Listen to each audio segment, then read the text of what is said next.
Mr. President, reserving the right to object. First of all, we have no disagreement with the suffering that's going on in Gaza. The problem we have here is, as we heard from both of these speakers, not one word was said as to whose fault this is. This is the fault of a group of people. And that group of people is Hamas. I heard them mention Israel several times. This is not Israel's fault. I heard them mention us, the United States. This is not our fault. I couldn't agree more with Senator Welch when he talks about the fact that we want an immediate ceasefire and for people to be fed there and things to get better there.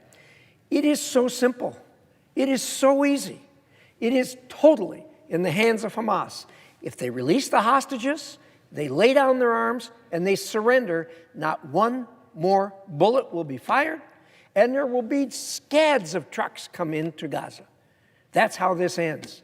But can we end it? No. If we send trucks in, Senator, you know, you've seen the intelligence on this. When we send trucks of food in there, who eats? The soldiers eat. The Hamas soldiers eat. They starve the women and they starve the children. Not only do they starve them, they use them as human shields.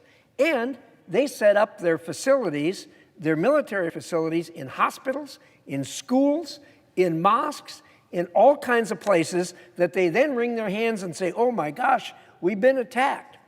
Look, this is despicable. This is horrible. This is criminal.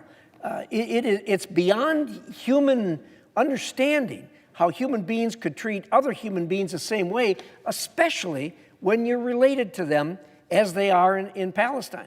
So I agree that this needs to stop. But the first thing that needs to be said is that this is the fault of Hamas, and it is not our fault.